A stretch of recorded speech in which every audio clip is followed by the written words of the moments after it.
Prob Stats Kids. This is Dr. Callahan with Week 15 Monday. I hope you guys had a wonderful Thanksgiving break. Go ahead and pause the video and answer the following 3 questions for your warm-up log. And again, you are on Week 15 Monday for this. So go ahead and take a look at it.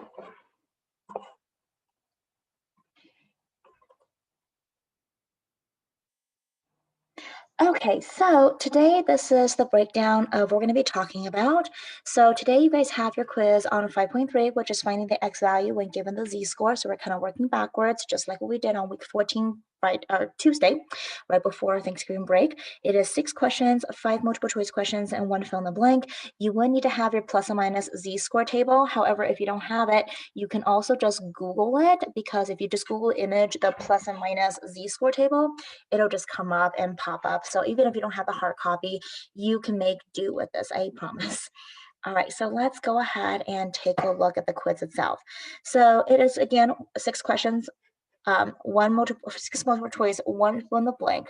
So go ahead and take a look at this. You can go ahead and do this one of 2 ways. You can go ahead and print it out. You can go ahead and do this on a separate piece of paper and then upload it, or you can even email it to me. When you're done with this, I want you guys to go ahead and focus on the right side where it says Z-score calculator. Use this on your cell phone or with the practice questions after quiz on the same paper. You're going to go onto this link right here, and it's this tiny link right here. You're just going to go ahead and type that in. Everything is lowercase, and it says the following scores are obtained as part of the mean with 10 and standard deviation of 2. And with that, you're going to find the z-score using this calculator. So I'm going to go ahead and click on that. You would have to go ahead and type it in. And then take a look over here. So what you're going to do is you're going to insert the raw score. So the first one that we had was the raw score is 10, the mean is 10, and the standard deviation is 2. So you're going to go ahead and type in the raw score of 10. Population mean is 10 as well. Standard deviation is 2. And you're going to go ahead and click on calculate z-score, which they actually show you the work and it gives you a calculation z-score of 0. So that is your answer. And you're going to go ahead and write that right here. And I think it's important to go ahead and learn how to use a calculator so that we can see the work, see how it's done. And then when you're done with that, answer question number 2 and then question number 3. Okay, so when you're done with the quiz, that's your first task. And you're done with the z-score calculator, which is your second task. I want you guys to move over to the third task, which is right here. And these are the important words and definitions for this unit. It's the last unit we're going to talk about before your final. Now, remember, we've gone over 4 different units. So that is 4 different white packets that you should have in your folder. And if you only completed 3 of them, you might want to come see me so I can give you the last one that you're missing, because I do have extra copies, and that way you can go ahead and fill that part out. Now, if you're not able to find me or see me, you can also email me and I'll send you a attached document from email. So go ahead and Google the word z-score, standard deviation, mean, and bell curve, and then write down the following definitions. And then I have an extra credit assignment for you guys. This is read the example and do the problem on the last slide. It's this tiny URL. Everything is lowercase. If you type that in, this is what it looks like. And again, you want to go to the very last page. So here is the last page right here. Okay, and it says the age of a group of people is normally distributed with a mean of 34 and a standard deviation of 4. I want you to find the z-score for a person that is 30 years old. So this is actually just going to be x minus the mean divided by the standard deviation to find the z-score. So just take 30 minus 34 divided by 4. And you're going to do the same thing with 37 and 23. And once you're done with that, you look at your z-table and you're going to go ahead and figure out what percentage is affiliated with that z-score. Then afterwards, you're going to find each percent. Some requires a calculator, in which case that's okay, because you have a calculator that you can use right here as well that I just showed you. Right here's the calculator.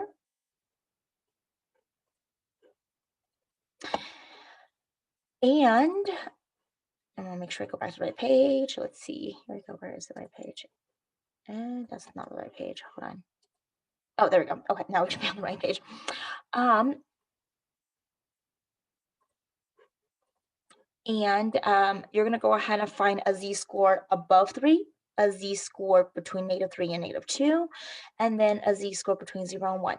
Now, then you're going to do a data set has a normal distribution with a mean of 250 and a standard deviation of 30. Find each percentage of the data between 200 and 220, percentage of the data between 245 and 260. So what I would suggest you do with this one is you want to go ahead and draw a bell curve. And I'm going to show you guys how to do the first one here. So I'm going to copy that.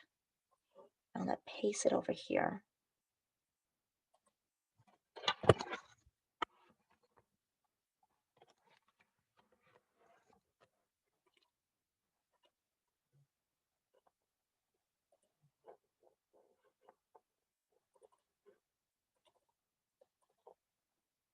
Okay, so now you should be able to see this. So let's take a look at question number 9. So you're going to draw a bell curve like this, okay? And you know you're going to be labeling this. You know your mean is going to be 250. So this is my mean, 250. Standard deviation of 30. You want to find the percent value that's between 200 and 220. Well, 200 is going to be on the left side. So then our -1 standard deviation, that's going to be 250 minus 30, which is 210. I'm sorry, 220. Just kidding. Then you find -2 standard deviation, which is 220 minus 30, which is 190. Now, given the fact that you're looking for 200, that 200 falls between a -2 standard deviation and a -1 standard deviation.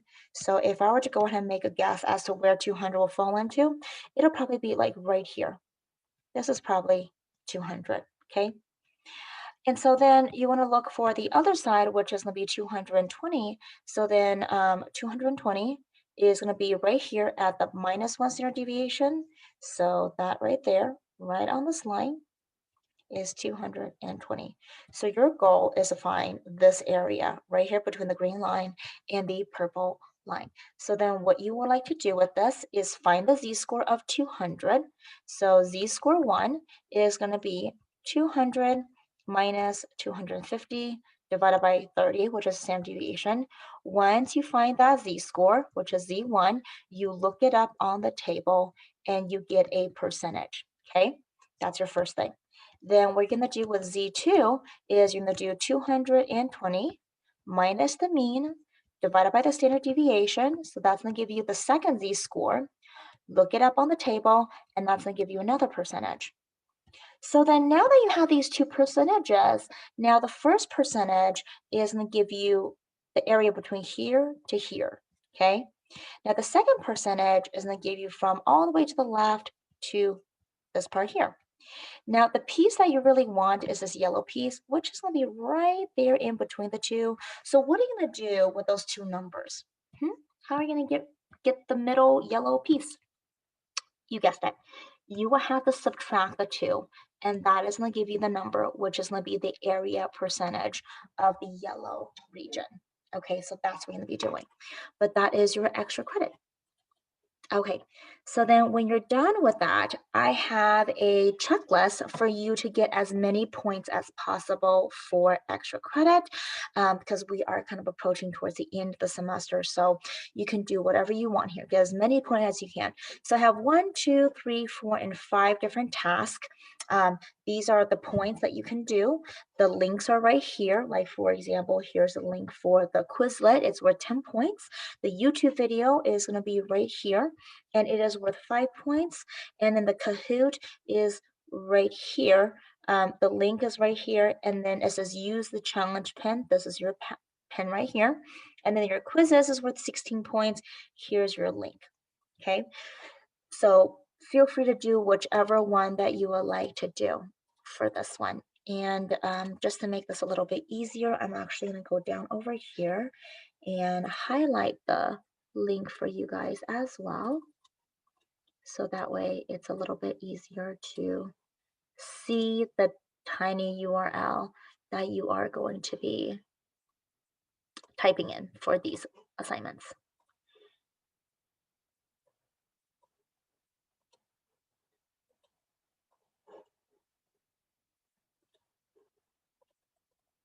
Okay, so the highlighted areas is the link that you want to use. Now, for your exit ticket, which is your last thing right here, your exit ticket is show me your fingers. Below is the image of a hand. Shade in the fingers to represent your understanding today's lesson.